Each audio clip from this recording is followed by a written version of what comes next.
Hey, welcome to the Energy Question with David Blackmon, our first live stream interview, this time with Tom Nelson, one of my favorite energy commentator and debunker of climate alarmism.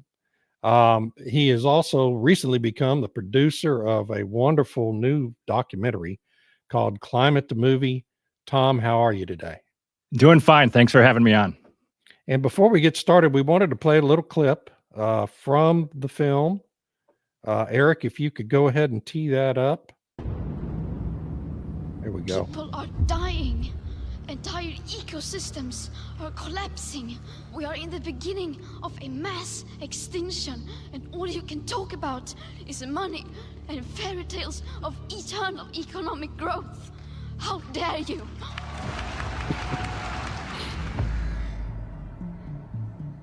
Oh boy. This is the story of how an eccentric environmental scare grew into a powerful global industry. It's a wonderful business opportunity, okay?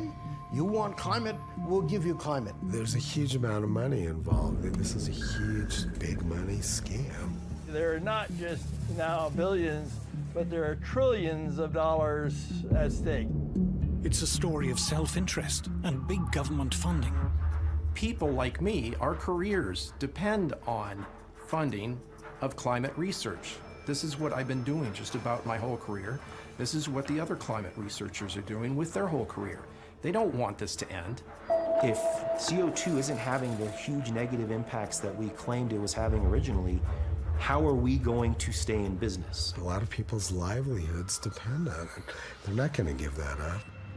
This is a story of the corruption of science. Okay, let's cut it there. There's no such thing as a climate emergency happening on this planet now. Can we stop it there? There we go. I think people get the flavor of the film, the quality of the film, the great, wonderful people you have appearing in it. Really smart people. How's the reception been so far? Yeah, the reception's been fantastic. We're really happy with how many views we're getting, especially on X. There's a Wide Awake Media guy put it up there, and that tweet already has 1.3 million views on it. But we're loving that so many people have downloaded it and put it kind of everywhere. There's so many copies of it everywhere. Well, it's a fantastic documentary, folks. I mean, I can't recommend it highly enough. If you want to really understand what is happening with the climate alarm movement in this country, this is an hour. What is it? 80 minutes long, I think. 80 minutes total. Yeah. Mm-hmm. Yep. Yeah, I mean, this is a great way to get a real education what's truly happening with the climate movement. Talk a little bit how the germination for that creation of this film came about, Tom. Yeah, I started a podcast in July of 2022, and one of my early guests was Martin Durkin. I was a huge fan of him because he did the 2007 movie, The Great Global Warming Swindle, and that movie is so good, it stands up even today. But so I had him on my podcast. We were talking about the movie, and he just out of the blue said, I'd like to, if I had a chance, I'd like to remake it. I think knowing what I know now, I could make a better movie, and I'd love to update it. So that was the germination, and we got talking about it offline, and he started making the movie. It took him about 1 year, and he basically did all of the work, the writing the script and doing the interviews and stuff. He had a team, of course, helping him doing the filming and stuff. Yeah. But yeah, he just did a great job with this movie. I think it's going to stand up for many years. This one will. I mean, it's such a polished piece of work. It's really extremely high quality. What kind of budget did you have to produce something like this? Yeah, I don't know the exact numbers, but it's not very much because there was a small team. There was some travel. I think one of the bigger pieces of expense was we sent a team to Africa. I think there's like a 5-minute Africa segment that's very strong. So yeah, there was some travel and a small team of people filming, and a lot of people volunteered their time. Tons of people who are in the movie, maybe all of them, I don't know, volunteered their time. So it wasn't very expensive. Oh, fantastic. Well, that really helps, obviously. Anyway, I can't recommend it enough, folks. You need to go watch it. It's the best 80 minutes you'll spend today. Trust me. Is the world really facing a climate emergency or catastrophe or crisis or collapse or whatever they're calling it right now? Absolutely not. I've been down every rabbit hole for since about 2006 or so, and there's nothing at all that's happening anywhere that we should be alarmed about. Of course, there's bad weather all the time. The world is a big place, and since human history, every single year there's just been tons of bad weather. But there's no signal anywhere that the weather is getting worse. It's just not. CO2 doesn't cause bad weather. There's no climate crisis. People who think, oh no, I'm living right now in a time of a climate crisis, that's totally delusional, because it's not. It's just bad stuff happens, and there's nothing wrong with the climate that hasn't also been wrong with it during every other year in human history. So every year at this time in the United States, we have a lot of tornadoes go across the Midwest part of the country and into the Southeast quite a lot as well. So we're not really having an increase over the last 20 years in tornadic activity. I've seen data indicating there's been zero. In fact, I've seen a lot of data indicating it's actually been a decrease in tornadic activity. Yeah, that's the same data I'm seeing too, that if you look at it, for whatever reason, it looks like it is slightly decreased. I think in the 1970s, for whatever reason, was a bad time for tornadoes in the US. But yeah, some years are bad, some aren't, and CO2 is not the reason for either case. Isn't CO2 typically a lagger? If you look through the historical record, right, and we know in just general terms, major weather climate shifts over the past hundreds of millions of years, hasn't rise or fall of CO2 actually lagged behind changes in global temperatures historically? Yeah, that is a point made in the movie, and that has been the case, that it's not a real predictable lag, but generally the temperature moves first and then the CO2 moves after that. And we think it's due to maybe degassing of CO2 as the oceans warm, then CO2 comes out of the oceans, and that the CO2 follows temperature. And nowhere can we see in the record that CO2 is driving Earth's temperature, because it isn't. There's so many other things happening. So in my own work, and I write about energy all the time, I don't really spend a lot of time talking about whether climate change is real or whether it's happening or not happening. My focus is, let's assume it is happening. Okay. The prescriptions, the big policy changes we're experiencing in the West, mainly in the Western world right now, but in other parts of the world as well, aren't going to work. I wonder, let's just assume there is climate change. Is what we're doing, with our energy system actually going to help, or is it going to actually hurt humanity in the long run? Yeah, I'd like to make the point that climate change is always happening, for sure. Yeah. And it is warmer now than it was in 1850, and it's warmer now than it was in 1975. I think it's cooler now than it was in 1200. And the temperature fluctuates all over the place on a lot of different time scales. And humans are not the reason. And nothing we do, we can all go back and live in caves and never start up an engine ever again, internal combustion. And I say it's not going to make any measurable, we're not going to see any measurable benefit in climate or weather if we do all that stuff. We can spend all that money, we can spend $50 trillion, and it's all pain and no gain in terms of trying to prevent the climate from changing, because it's going to change no matter what we do. Yeah, and of course, just early this week, was it just early this or late last week? Late last week, the Biden administration published its new Clean Power Plan, which is a regurgitation of a failed plan introduced by the Obama administration. It was overturned by the courts for very obvious reasons. So, what they're trying to do, of course, is eliminate our remaining fleet of coal-fired power plants, which we don't have all that much anymore. 60 gigawatts, I think we have left in the United States of coal. But now they're also going after natural gas-fired power plants to try to eliminate them. Is that how are we going to replace? I mean, what's the impact of eliminating this very reliable, affordable source of baseload power generation going to have on our regional power grids in the United States?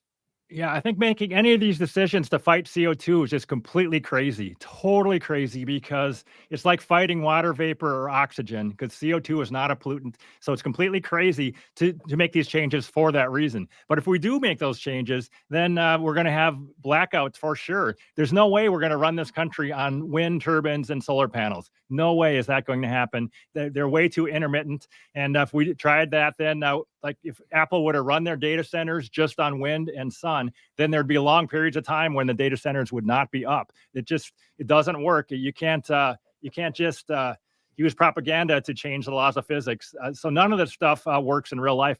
And I'm always asking people on Twitter and elsewhere, before we try to run the whole country this way, why don't we try to run just one modern factory or one hospital or even one home? Yeah. We can't do it. These people who say they're running their house on solar power, they kind of are, but then when they really need the power from the grid, then they're getting it from the grid. So it's all fun and games until it's nighttime or the wind isn't blowing. So none of it makes sense. You see, you talk about data centers, and that's another big topic that's been a real focus point here over the last few months since Sam Altman said we're going to have to double generated capacity on the global grid just in the next 15, 20 years, just to accommodate AI growth, right? So we have 15 major data centers under construction in Texas today, right now, major ones that are going to be incredible energy hogs. So that's all happening. That's driving growth in power demand. And at the same time, we're eliminating this baseload generation. I mean, how are we going to replace any of that? Does any of it make any sense at all? I mean, no, it doesn't. It does not make sense. You need some reliable base load. And if you have a lot of new nuclear power plants, that would do it if that's reliable base load. So I'm in favor of that if we can make that happen. Or then we have to have natural gas or coal, or we have to have something that is not weather dependent. So we got to have some real source of power. And there's this whole idea in California where recently they were saying we're going to try to get rid of the internal combustion cars and go all with EVs. And that same week they said, please don't plug in your EVs because we can't charge them. So we need adults in the room. And again, otherwise, if we do the things the climate cultists want us to do, it's going to make life terrible. And there's going to be no benefit. Just it's going to make things worse. Yeah, the electric vehicle thing. I laugh every time people even raise the subject because it is a funny subject.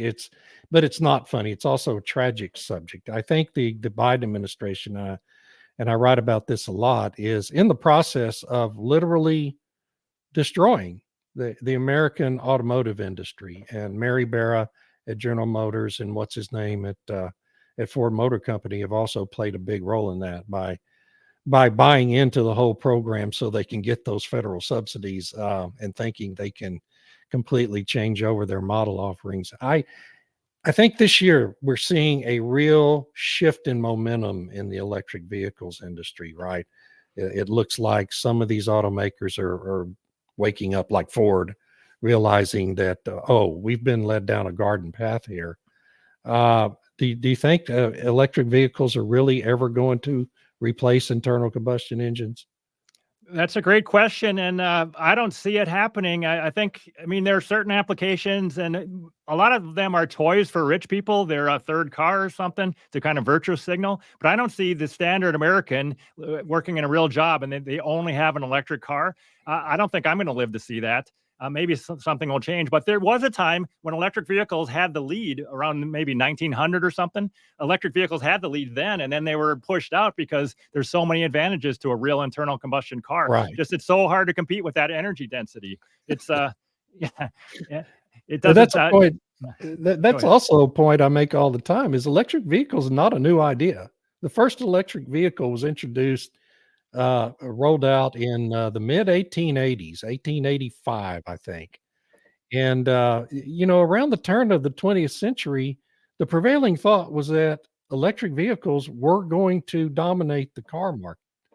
But they failed for exactly the same reasons they're failing now, the limitations that they have just in terms of range and reliability. And of course, now you also have this enormous need for all this array of hard rock minerals that you have to mine for.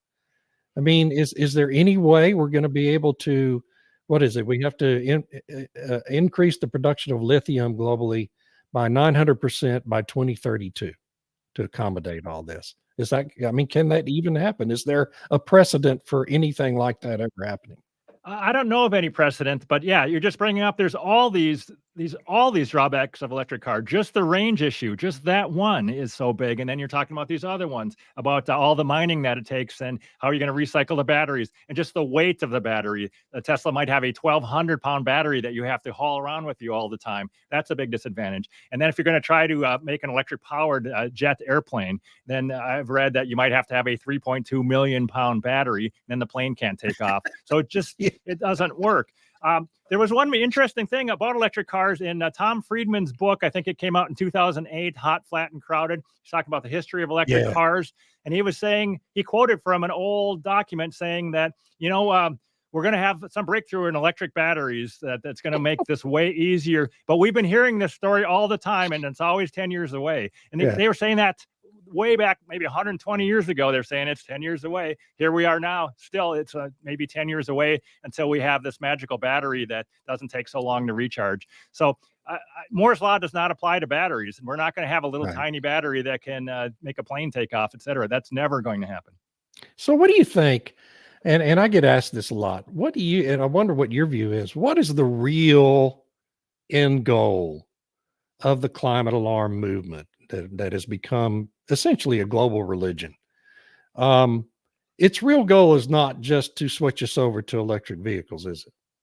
It's not. And I'm constantly asking that question on Twitter. I'm saying this isn't really about climate, is it? Because it is about control and power for so many people at the top levels. I think for tons of people at the lower levels, they've bought into it. They've never looked into the data. They think that CNN says it must be true. I think a lot of people, even climate scientists, I deal with them on Twitter, and they think it's true because you can tell they haven't looked into natural variability themselves. It's amazing. You think that part of your climate science degree would be to learn about all the fluctuations, but they don't know about this. They think they're saving the world, and they hate the idea. If I present data showing them that the world isn't going to hell in a handbasket, they hate it. They want to believe that they're saving the world, and they're not. Well, so where do we go from here? What's going to happen next? I mean, we have elections coming up, so potentially, I suppose we could see a shift in governance that might start rolling some of this craziness back. But I just wonder what your view is. Is there hope of rolling any of it back in the near term? Yeah, my view, I am very hopeful. I'm loving what I'm seeing as an observer. I've been looking at it kind of every day a lot since about 2006, and it's crumbling. From my view, it is crumbling as we speak. There's so much good news in the last 6 weeks of just backing away. In the UK, the energy secretary in the UK is talking about how it's all about central planning and stuff. I just saw that this morning. There's all sorts of things like that. There's lots of good news coming down the pike. And Elon Musk just tweeted out this thing about a meme about how it's not really about climate, it's about communism. And that meme got like 70 million views in the last few days. So over and over, I'm seeing all sorts of helpful things or hopeful things. And I know people who have devoted their life to it, they're not going to say, oh, I was wrong, I'm on your side now. They're not going to do that. They're going to take it to their grave. But for most people who have not gone all in on it, they're not going to take any reduction in their lifestyle because of these stupid reasons. We're not going to eat the bugs. They're going to try to make us eat the bugs to prevent bad weather, and we're not going to do it. Well, we didn't eat the fake meat, right? It's just like the fake meat. We're not eating the fake meat. We didn't eat that either.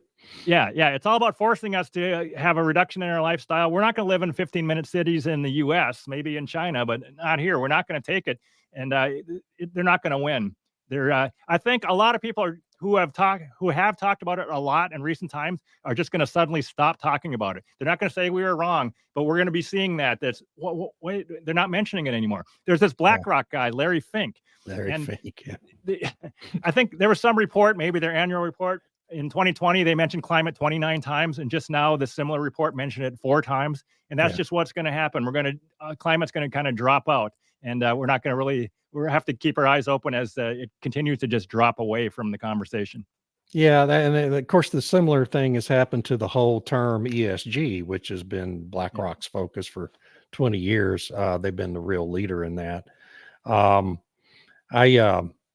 What was I going to say? Oh, we were talking before we started recording that you and I both, I think, have noticed a fall off, a drop off on social media 2 years ago. Every time I posted, I'd have people, slamming me for being a climate denier and evil. And And I almost never get that anymore. It's a very rare thing on social media. Both LinkedIn and X is where I spend more of my time. And you're seeing the same kind of dynamic, aren't you? I'm absolutely seeing that. And there was just this case, Katie Couric. She has 1.6 million followers on X. And just in the last 3 days, maybe, she put up this tweet about the climate scam, something about promoting it. And out of her 1.6 million followers, hours later, she got like 12 likes, only 12 likes.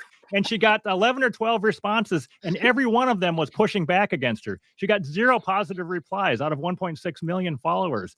So that's just one anecdote, but I think this kind of thing has been repeated over and over, that the American people are not into this scam. There are a few of them, and we hear from those few, but the average person on the street, they are not into this scam. So we are winning. Yeah, and despite that, though, we still see the policymakers, the people with the real power, doubling and tripling down on the same awful ideas. Just yesterday, the G7 leaders agreed to this deal to eliminate what they're calling unabated coal-fired power plants, which, of course, how they define that is it's an unabated plant if it doesn't have carbon capture and storage technology associated with it to capture the carbon emissions.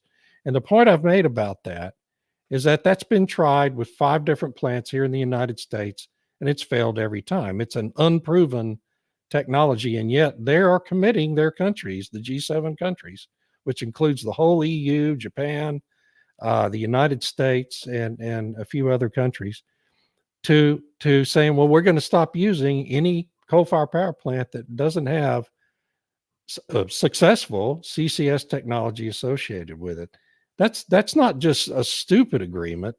That's a death wish, isn't it? I mean, that's going to, if they actually follow through on that's going to cause enormous grid instability in the United States and everywhere else. Yeah, I mean, Tony Heller is making that point, and Patrick Moore does too, Yeah. that if we actually do this crazy stuff, lots of people will die.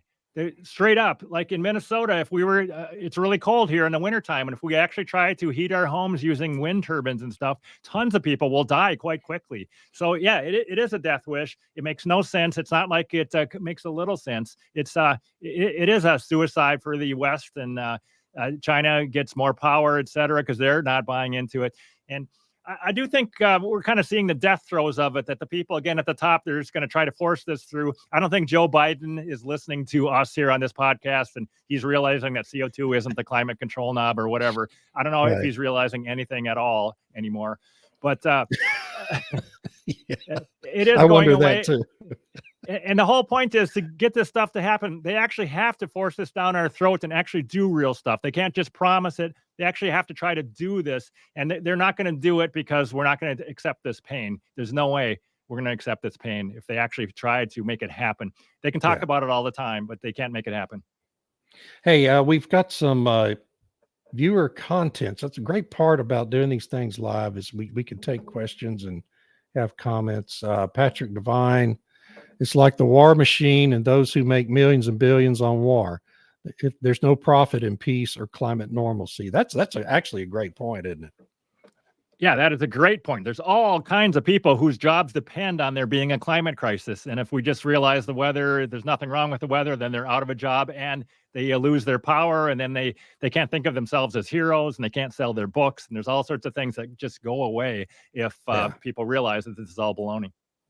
Here's the best part of it. We get to read things like this. What a great conversation with David and Tom Nelson. Thank you. Appreciate that. We love compliments. Patrick Devine again. How effective are cloud seeders in affecting local climates? Well, apparently they're pretty effective in Dubai, right? I mean, we just had all the flooding in Dubai that some people, that follow very closely on their cloud seeding efforts over there in Dubai. Do we have any proof the cloud seeding caused the floods? I don't know the answer to that. I hear people making strong cases on both sides. I just had David Legates on my podcast, and I asked him about that, and he is not a believer that it had a big effect in Dubai. I don't know. I don't know the answer to that. Yeah, but I know we're spending a lot of money on it. People are doing a lot of cloud seeding, so I don't know. Let's see here, and I don't either. I don't have any way to comment on that. Here's Stu Turley, my man Stu. Do you think the world leaders will force even tougher mandates on the consumers as they are losing the battle? Yeah, I think they will. Don't you? I think they will try and they will not succeed. That's what I think. Yeah, yeah. So you're optimistic that we're going to avoid. I have been expressing my belief that it's going to take a major climate catastrophe or energy catastrophe here in the United States to really force real change in the direction we're moving. But you seem optimistic we're going to be able to avoid that. Yeah, I am optimistic, and maybe I am too optimistic, but I'm loving what I'm seeing. There's this whole idea with, I think it was the Hertz CEO, the leader of Hertz. He made a big bet Yeah. on EVs, Oh, and then people don't want to rent an EV. They're on vacation. They don't want to try to find a place to charge it. They want a real car. So it totally didn't work, and he ended up, I believe, losing his job over that. I think there's a lot of that going around. It's just reality clashing with this dream of making things happen, and reality wins every time eventually. Yeah, Hertz is fire sailing those EVs. They bought 100,000 Teslas and 50,000 Polestars, and they're selling off, I think it's 80 or 90% of them at far below market prices right now to try to get rid of the inventory because nobody will rent them. And it's amazing to me they're actually going to keep a small portion of the fleet active. So apparently there are a few people who really want to lease an EV, and good for them. One last one here. We've got from Levi Mumpo. Climate action in Indonesia is likely to be slightly hampered by forest land mafias, mining land mafias, and others without paying attention to sustainable investment. Private institutions like ours fighting for sustainable environmental management often conflict with these mafias. Please advise and respond from Mr. David Blackmon. Thank you from Indonesia. Well, thank you, Levi. I apologize for mispronouncing your name there.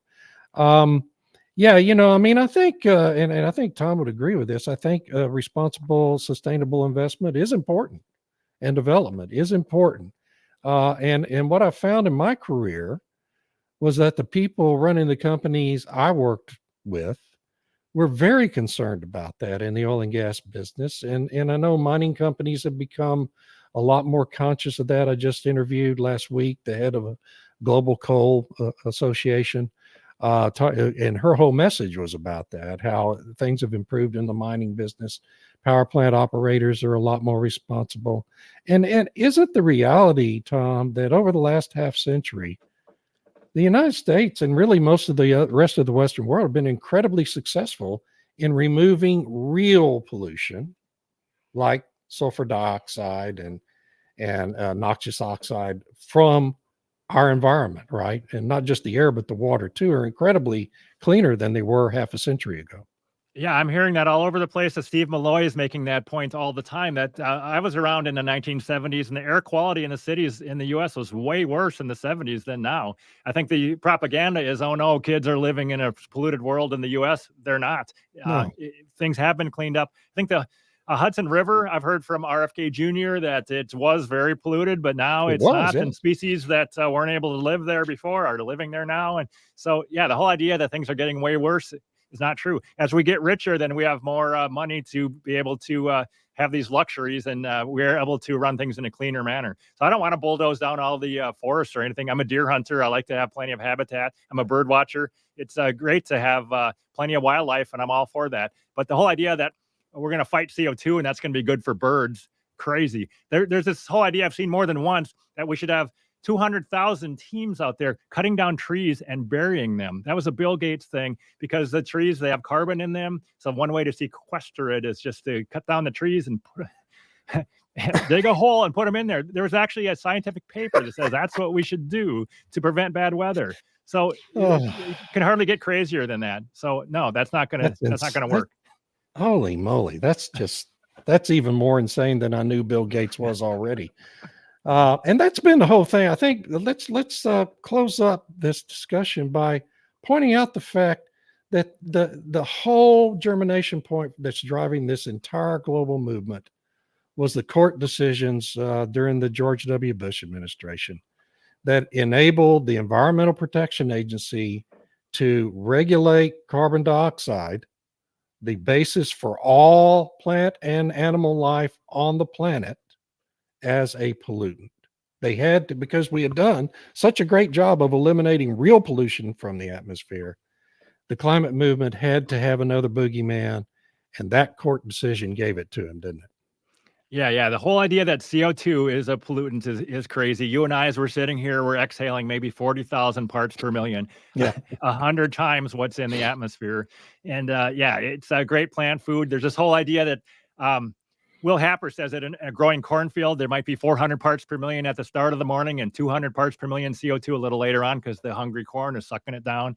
The whole idea that that's a pollutant and we have to fight it with a tooth and nail, totally crazy. It is crazy. Man, I really appreciate you taking the time to do this. This has been awesome. Thank you. I really enjoyed this. We'll have to do it again. Thank you. And thanks to everybody. Whoops, one last comment. Maybe the carbon dioxide we need to lose is Bill Gates. And it's that's wonderful, Joanna. Thank you. That's a great way to close this out, Tom. Thanks so much. All right. We'll talk to you next time. All right. Thank you. Yep. Goodbye. Thanks to our producer, Eric Perel, and